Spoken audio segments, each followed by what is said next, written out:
what do you make of this meet that took place in Cairo, the G8 meet, and the sort of cozying up? Because if you recall, there was an interview given by Chinmoy Das, lawyer, and he said, this is not new Bangladesh. He said, this is new Pakistan.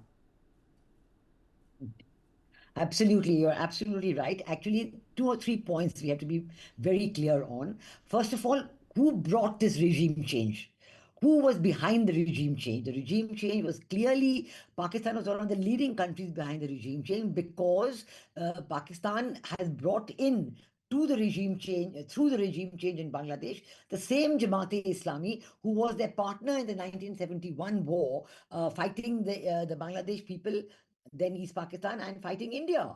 So I think the very fact that the role of Pakistan has been such a prominent one in this, backed of course by certain other countries, but Pakistan clearly came into this wanting to reverse what happened in 1971 and restore what they had always called sort of a relationship between West Pakistan and East Pakistan, which they were willing to put into a kind of a confederation. So the effort of those who brought the regime change operation on August 5th to reverse whatever happened post 1971 was very visible. From the first day, they broke the statues of father of the nation, Sheikh Mujibur Rahman. They slashed every billboard or road or building that had his name, and they announced that there would no longer be holidays on August 15th, which is the day when Sheikh Mujib was assassinated, and March 7th, the day of his speeches. And ever since then, the relationship between Pakistan and Bangladesh has been busy restoring itself to its previous pre-1971 position. Whether you take the trade, the first cargo ship came after 1971 and docked in Chittagong, and the earlier order that all goods from Pakistan coming to Bangladesh will be physically inspected before they are let through has been removed, so the trade, etc., can be freely restored. Then, for example, visas, all visas for Pakistanis coming to Bangladesh had to go through the Home Ministry for special vetting, special checking. That has now been removed, and we have a complete restoration of open travel and between India and between Bangladesh and Pakistan. Now, even the academic linkages, which were shut down in about 10 years ago, have now been restored. And we do see that even in the discussion that you referred to in Cairo between the warm embrace between the Prime Minister of Pakistan and Muhammad Yunus, is an attempt to say that this is the most important relationship for them.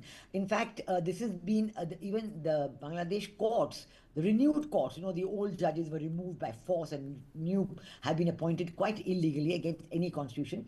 These courts have even declared that the Joy Bangla, which was declared as the national slogan of Bangladesh and put in the constitution, would now be removed. And there were huge demonstrations about this. So this effort to bring Bangladesh and Pakistan back on the pre-1971 links is being resisted by the people of Bangladesh. In fact, Bangladesh declares itself in an existential crisis. Madam, the whole issue is that the courts have given them sanctity.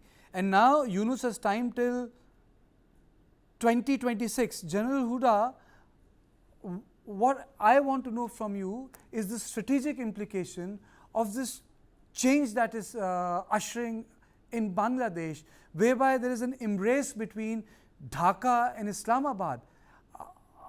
How is New Delhi supposed to deal in context of our security, the chicken neck corridor, our wider concerns in Northeast, and a completely destabilized Myanmar, sir?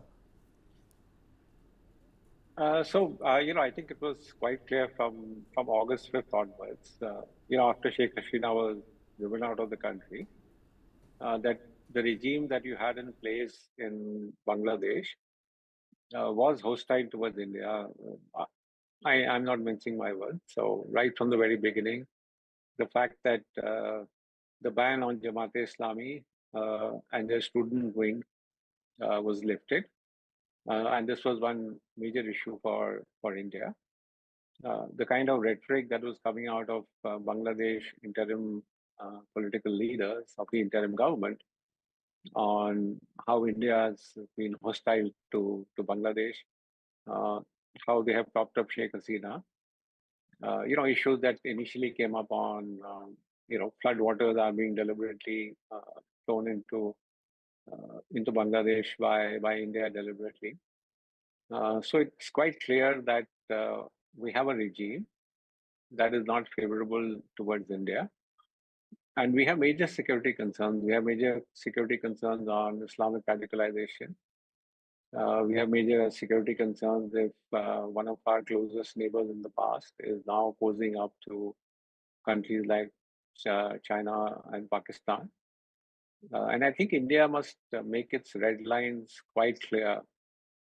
Look, whatever we might say, the fact is Bangladesh is economically very dependent on India.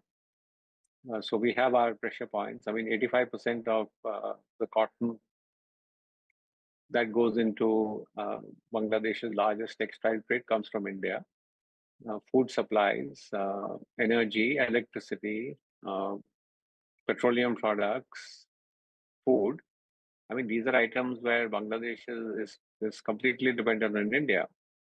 And if they think, one economically deprived country like Pakistan can honestly help them out, improving their economy, it's like cutting off your nose to spite your face. So we have our challenges, and these challenges, I think, as I said, India must make its red lines very, very clear to Bangladesh.